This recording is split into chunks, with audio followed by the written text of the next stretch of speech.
ஓம் சக்தி பராசக்தி.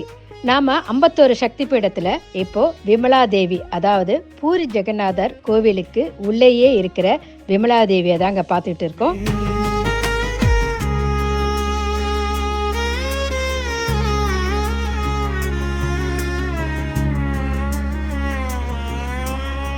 ஆதி சக்தி பீடங்களில் மிக முக்கியமாக 4 சக்தி பீடங்கள் இருக்குங்க.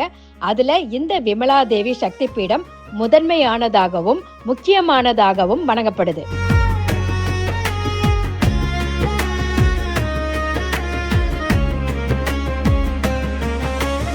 இந்த விமலா தேவி சக்தி பீடம் பூரி ஜெகநாதர் கோவில் தோன்றுவதற்கு முன்பே இருந்தே இங்கே இருக்குதாம். பின்பு தான் பூரி ஜெகநாதர் கோவில் கட்டப்பட்டதாம். அதனால் முதலில் நெய்வேத்தியம் அம்பாளுக்கு தாங்க படைக்கப்படுது. அதுக்கப்புறமா தான் பூரி ஜெகநாதருக்கு நெய்வேத்தியங்கள் படைக்கப்படுகின்றன.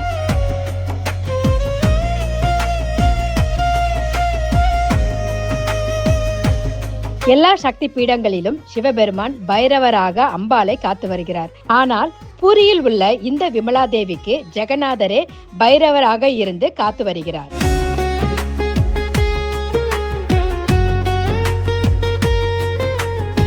ரோகிணி குண்டா என்னும் குளத்துக்கு பக்கத்துல இந்த தேவியோட சக்தி பீடம் இருக்குங்க. 8ஆம் நூற்றாண்டில் ஆதிசங்கரால் இந்த கோவில் மீண்டும் புதுப்பிக்கப்பட்டதாக வணங்கப்படுகிறது. இங்கு தேவி, சரஸ்வதி, லக்ஷ்மி, துர்கை ஆகிய 3 தேவியரும் விமலா எனும் ஒரே வடிவமாக வணங்கப்படுகிறாள்.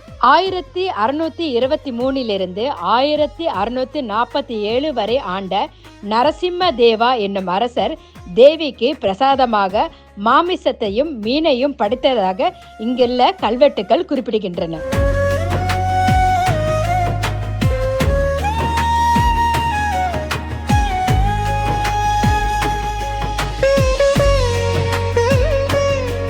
ஓம் சக்தி பராசக்தி.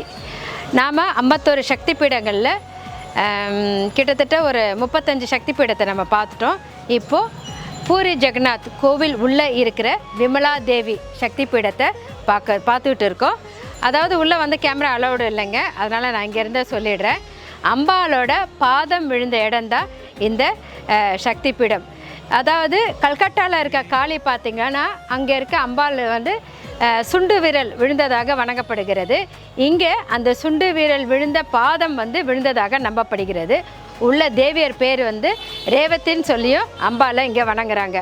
பூரி ஜெகநாதர் கோவிலுக்கு வெளியில் வந்து இடது பக்கம் திரும்பினோன்னா அம்பாலோட சக்தி பீடம் இருக்குங்க.